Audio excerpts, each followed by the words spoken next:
Сәлеметсіздер ме? Шетелдегі қазақтар каналымызға қош келдіңіз. Менің атым Анара Нұраханқызы. Бүгінгі видеодан ішінде Канада сыртында тұрып қалайдан Канадаға төте көшіп келуге болады. Әрине, бұның талаптары өте жоғары. Әр жылы Канада өзін дүниедегі ең жоғары қабілеттегі адамдарды өзіне қарай тарту жолдары бар. Соның ішінде 3 түрлі бөлінген. Біріншісі Federal Skilled Worker Program. Бұның ішінде сіздің жаңағы professional қызметкер болуыңыз керек. Мысалы, доктор, тіс докторы, менеджмент, басқару қызметкерлері, одан сырт, мысалы, university instructor, университетте мұғалімдерді шақыру жолы. Екіншісі Federal Skilled Trades Program. Бұның ішінде бизнеспен айналысатын адамдарды өзіне шақыру жолы. Енді бір түрісі Canadian Experience Class. Канада қызмет тарихыңыз бар адамдарды өзіне ұзақтық тұрғындығына тапсыруға болады дейтін мүмкіншіліктерді ашып берген жолдар. Соның ішінен бүгін біз бірінші, екінші түріне фокус қыламыз, өйткені үшіншісі Канаданың қызмет тарихы бар адамдар.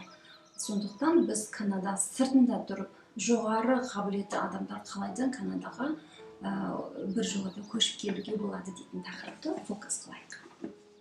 Сонымен, how this program works. Бұл програмның негізгі жаңа айтып отырмыз мақсаты дүниенің әрқандай жеріндегі өте қабілетіңіз күшті қызмет, тіл, бір жағы жақсы жағдайдағы осындай адамдарды өзіне тарту.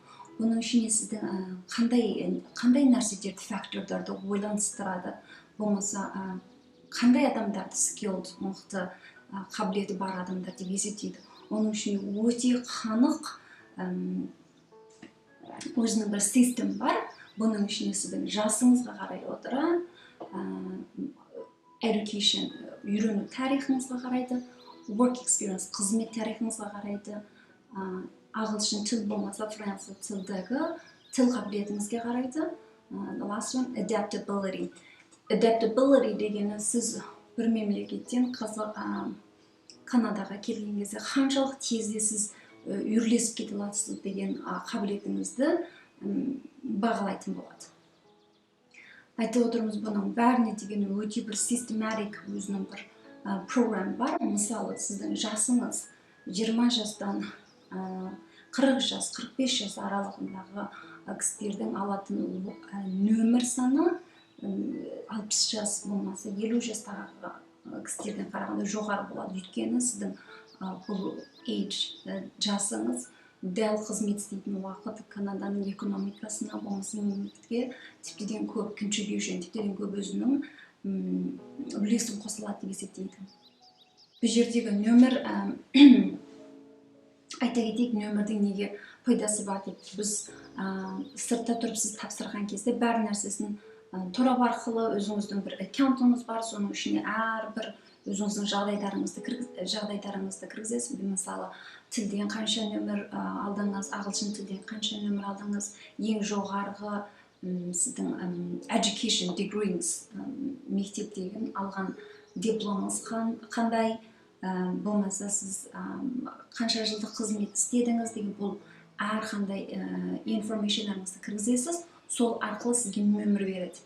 Әр жылы Канада өзінің бір нөмір шегі болады. Мысалы, 400 нөмірі болмаса, 350 нөмірден ары қарай адамдарды сіздерге шақырту береді. Шақыртуды алған жағдайда сіз қайтадан барып, нағыз permanent resident документіңіз тапсыруыңызға болады. Бұл жердегі PR document дегеніміз Канаданың ұзақты тұрғынына деген документтеріңізді тапсыруыңызға болады, шақырту берген жағдайда. Сонда енді үлкен жақтан қандай документтер керек айтып өтейік.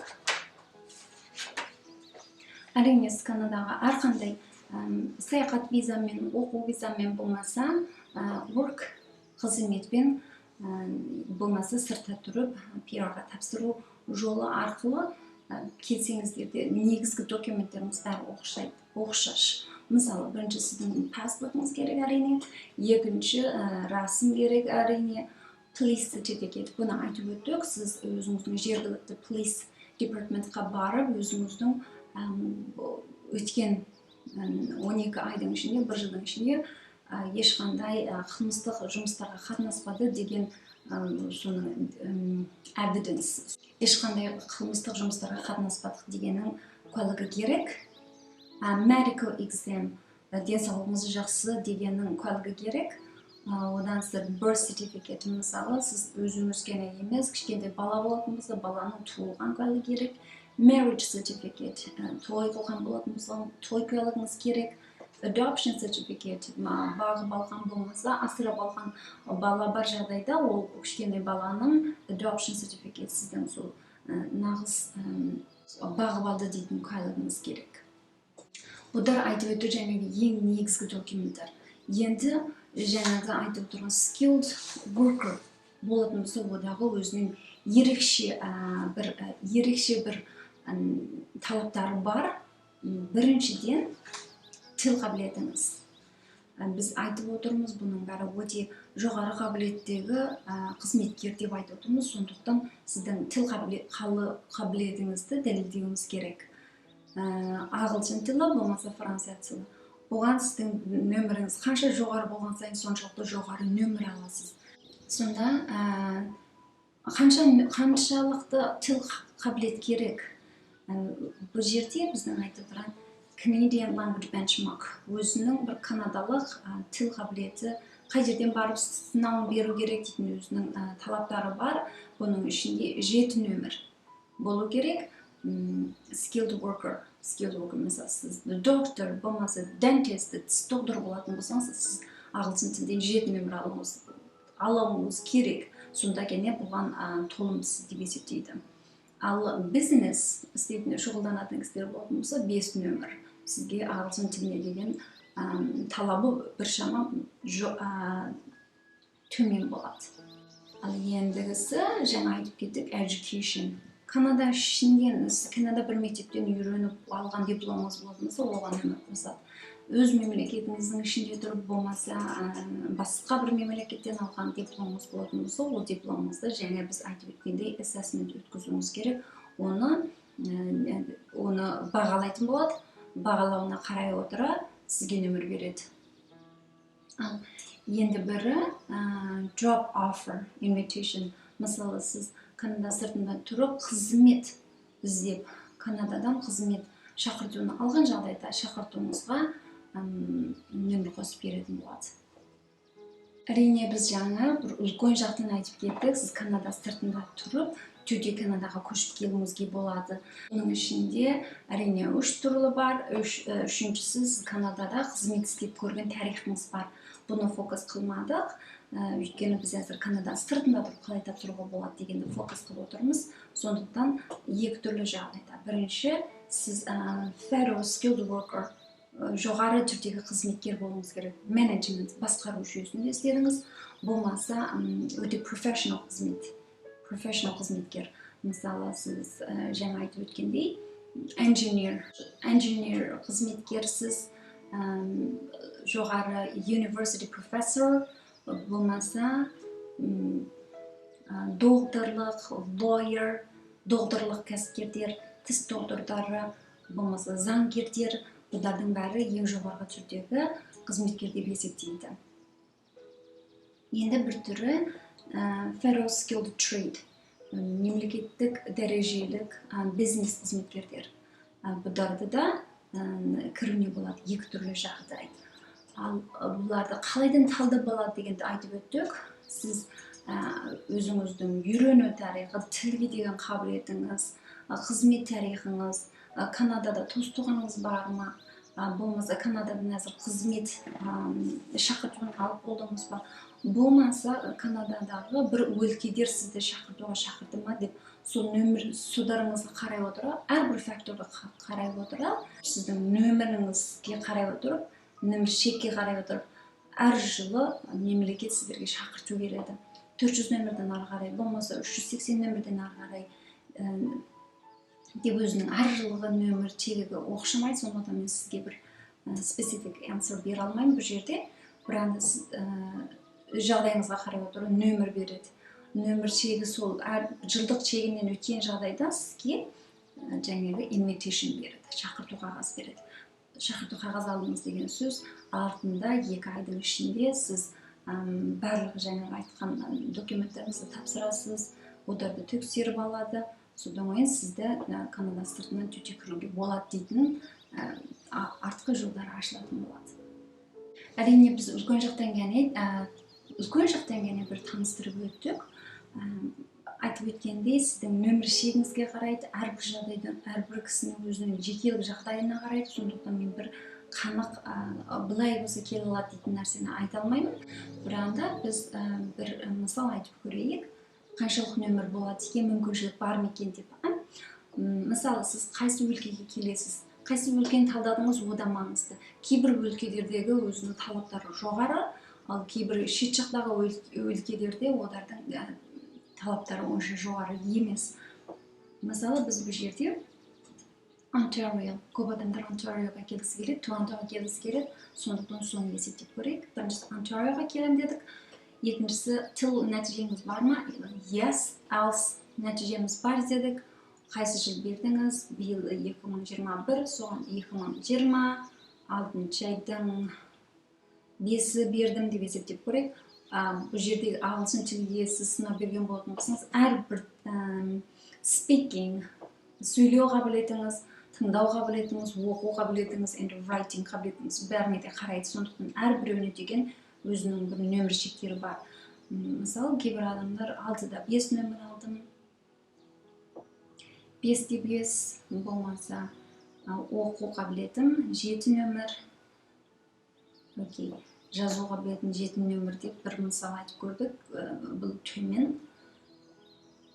Басқа тіл қабілетіңіз бар ма? Мысалы, ағылшын тілден басқа франция тіл нәтижеміз бар, көп адамдарда жоқ, сондықтан жоқ деп жаздық. 3 жылдың ішінде Канадада қызмет істеп көрдіңіз ба? Жоқ.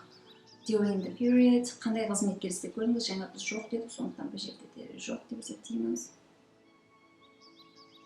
Канада сыртында тұрып, басқа жерде 10 жылдың ішінде жоғары дәрежедегі қызмет істеп көрдіңіз ба? Yes. 2-де 3 жыл істедім деп есептейік.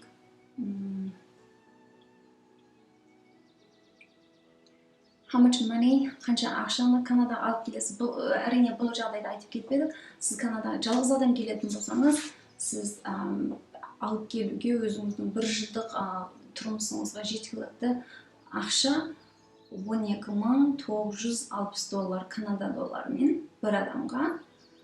2 адам келетін болсаңыз, $16,135 Канада доллары керек. 3 адам болатын болса 1, 9, 8, 3, 6, 4 адам болатын болса 2, 4, 0, 8, 3, 24 мың. Біз бұл жерде 2 адам келеміз дейік, 16 мың ақша әкелем деп есептейік. Қанша адам? 2 адам. Қызметіңіз бар ма? Бұл жерде шақырту келді ма? Жоқ деп есептейік.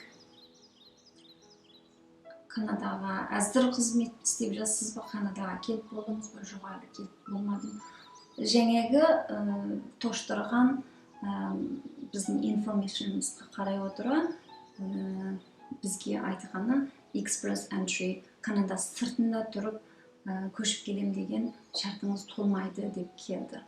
Өйткені біріншіден ағылшын тіл нәтижесі төмен болып шықты, екіншісі жаңағы қызмет, ешқандай қызмет орынмаған, шақырылған жоқ деп есептедік. Бұдардың бәрін қарай отыра жағдайы төмен, мүмкіншілігі төмен деп баға берді. Сондықтан тағы да бір рет айта кетер, сіз тіл нәтижеңіз жоғары болу керек, қызмет тарихыңыз жақсы болу керек, 2-де 3 жыл тоқтамай жаңағы жоғары дәрежедегі қызметте істеген болуыңыз керек. Енді бірі өзіңіздің үйрену тарихыңызды жоғарылатуыңыз керек, соған нөмір береді. Енді бірі алып келетін, мысалы сізде қызмет орнынан шақырту келмеген жағдайда көп ақша алып келуіңіз керек.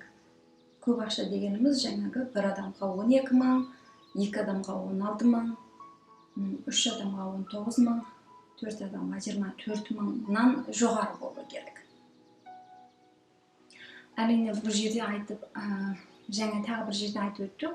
Мысалы, сізді бір жекелік өлкедер, мынау federal government, мынау үлкен мемлекет жақтағы дәрежеден айтып отырмыз. Сізді бір өлке шақыртуға шақыратын болса, сіз міндетті түрде өтетін боласыз. Өйткені бір өлке сізді шақырту invitation беретін жағдайда сізге бір жолата 600 нөмір қосылады. Сондықтан сіз сөзсіз экспресс энтриден төте Канада сыртына тұрып тапсыруыңызға болады. Ал әрбір Канадада 13 өлке бар. Әрбір өлкелердің өзінің қандай адамдарды бізге керек дейтін өзінің талаптары оқшамайды. Кейбір өлкелерге өте жоғарғы деңгейдегі қызметкер қабілетті адамдар керек. Кейбір өлкелер бар, мысалы Quebec Франция тіл сөйлейтін өлкелерге, оған сіз Франция тіл қабілетіңіз бар болатын болса, оған нөмір қосып береді. Одан сырт кейбір шеткер өлкелерде одардың немедері, мысалы, одардың талаптары біршама төмен болады. Сондықтан бұны бір жолғы видеоның ішінде бәрін айтып жеткізе алмаймын. Кейінгі видеолардың ішінде жекелік өлкелерде қандай өзінің талаптары бар, қайсы өлкелерге оңай болады, қайсы өлкелерде мүлдем тіл қабілет керек жоқ болса да болады дейтін өлкелерді таныстыратын боламыз. Тағы біздің бір комментарийға сұралған сұрағы, мен көрген ұмытып кетіппін. Бір сұрағы, қаржы қосып отырып Канадаға көшіп келуге бола ма дейтін бір сұрақ болған. Қаржы қосу арқылы Канадаға бір жолата көшіп келу federal government мемлекет деңгейдегісі 2018-19 жылдарда жауып қалды. Бұл айтқанда сіз қаржы қосып арқылы көшіп келе алмайсыз. Бірағында кейбір өлкелерде бар, мысалы Quebec. Сондықтан бұл өлкелердің өзінің жеке requirement, жеке өзінің талаптары, жолдары қалай болады дегенді кейінгі видеода айтып өтетін боламыз. Сонымен бүгінгі видео жөн үлкен жақтан ғана таныстыру болды.